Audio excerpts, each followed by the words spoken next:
नमस्कार, आप देख रहे हैं सूचना दर्पण न्यूज। तो आइए इस खास प्रोग्राम में खास मुलाकात के साथ हम आपको गांव शहर से लेकर हर क्षेत्र की समस्याओं, वहां के विकास कार्यों को लेकर अपडेट रखते हैं। तो चलिए आज हम आपको रूबरू कराते हैं खास खबर से।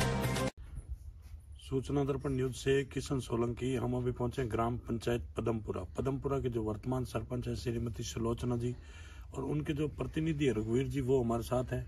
उनसे हम बातचीत करेंगे जैसे ग्राम पंचायत के मुद्दों की और विकास की बात करें तो जैसे पेयजल है, शिक्षा है, रोडें हैं, धरातल पे उन मुद्दों की बात करेंगे और जानकारी लेंगे कि इस कार्यकाल के अंदर इनको किन किन मुसीबतों का सामना करना पड़ा और ग्राम पंचायत में क्या क्या विकास हुआ है। तो आइए मिलते हैं रघुवीर जी से। सरपंच साहब नमस्कार। नमस्कार।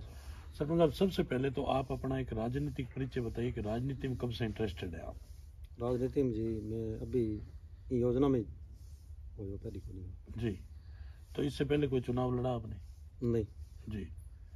वार्ड पंच का लड़ा था 2010 की।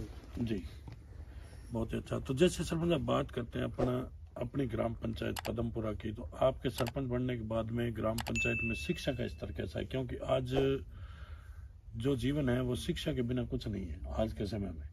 तो शिक्षा का स्तर कैसा अपनी ग्राम पंचायत में? बढ़िया। अच्छा।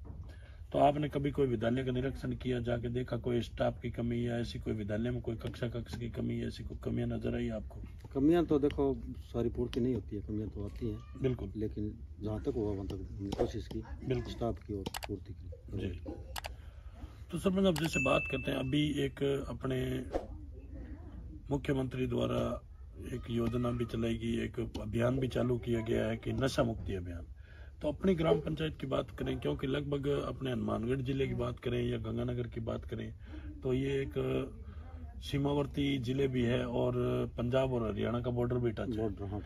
तो कई जगह हमने और भी आपकी जो साथी है कई ग्राम पंचायत उनमें देखा है, तो कई पंचायतों में तो इतने नशे का प्रकोप है कि नशे से कई घर बेघर हो गए।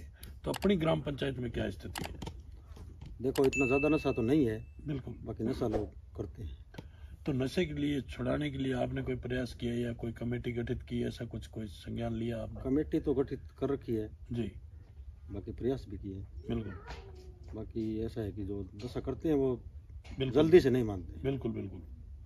तो सरपंच आप जैसे बात करते हैं नरेगा की, नरेगा एक केंद्र सरकार की योजना है। इस कार्यकाल के अंदर आपने लोगों को रोजगार कितना दिया है? नरेगा का काम तो लगभग तो चालू ही था, बिल्कुल, बंद ही नहीं। जी।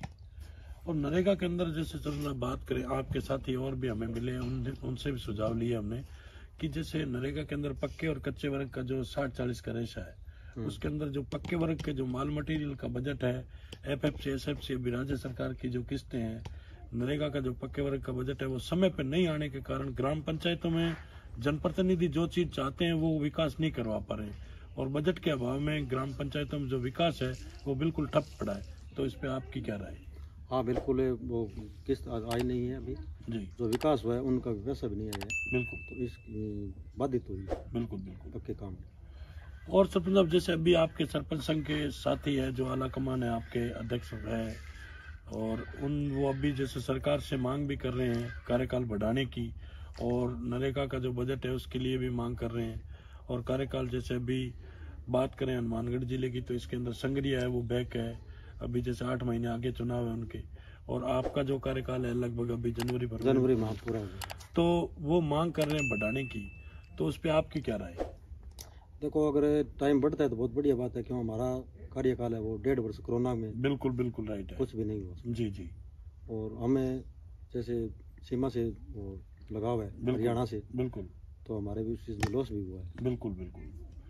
बहुत ही अच्छा सुझाव है सरपंच साहब का कि जैसे बात करें कार्यकाल की तो लगभग 1.5-2 साल का जो कार्यकाल है वो बिल्कुल वैसे ही निकल गया कि उसमें कोई काम नहीं करवा पाए सरपंच, क्योंकि उस टाइम कोरोना था, उसके बाद चुनाव भी आ गए, चुनाव में भी कोई विकास नहीं हुआ है क्योंकि चुनाव में आचार संहिता के कारण ग्राम पंचायतें विकास से छटी हुई रहेगी। तो जैसे सरपंच आप बात करते हैं अपनी ग्राम पंचायत की, तो इसके अंदर मेजर समस्या क्या आज दिन तक जो काम आप प्रयास कर रहे हैं नहीं हो रहे, ऐसे कोई विकास है? नहीं, ऐसा तो कोई नहीं है जी। जहाँ तक हुआ विकास करवाया है, बिल्कुल। बाकी बस समस्या यही है कि वो पैसा नहीं, किस्त नहीं आने के कारण बिल्कुल जितना हम करवा सकते थे उतना बिल्कुल बहुत ही अच्छा, क्योंकि बजट के अभाव के कारण ग्राम पंचायतों में विकास की गति है वो बिल्कुल धीमी चल रही है।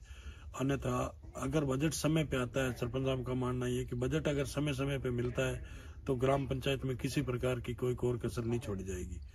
तो जैसे सरपंच साहब बात करते हैं अपने माननीय मोदी जी की, वो हमारे देश के प्रधानमंत्री है और रेगुलर आ रहे हैं, तो उनका एक सपना था कि देश को भ्रष्टाचार मुक्त बनाना है। आप रेगुलर 5 साल से राजनीति में, आपको क्या लग रहा है, भ्रष्टाचार बढ़ रहा है या कम हो रहा है?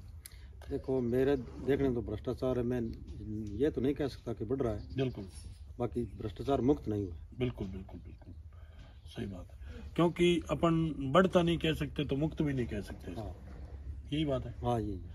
तो सरपंच साहब जैसे बात करें अपन आगे 2025 का जो चुनाव नव वर्ष आ रहा 2025, तो इसके अंदर आप अपने क्षेत्र के और देशवासियों को क्या संदेश देना चाहेंगे? संदेश ये देना चाहेंगे भाई, एक तो नशा मुक्ति से, बिल्कुल नशे से दूर हो, बिल्कुल आज की युवा पीढ़ी, बिल्कुल राइट, और जो बच्चे पढ़ रहे हैं वो पढ़ाई के अंदर अपना ध्यान दें। बिल्कुल बहुत ही अच्छा। तो ये थी हमारी खास मुलाकात जो पदमपुरा के सरपंच प्रतिनिधि है रघुवीर जी, उनसे सूचना दर्पण न्यूज के अंदर जो इन्होंने हमें समय दिया इसके लिए बहुत बहुत धन्यवाद साहब। धन्यवाद। तक के लिए इतना ही। हम आपको गांव शहर से लेकर हर क्षेत्र की समस्याओं और वहां के विकास कार्यों को लेकर रखेंगे अपडेट। तो देखते रहिए सूचना दर्पण न्यूज और हमारी वीडियोस को लाइक शेयर व चैनल को सब्सक्राइब जरूर करें।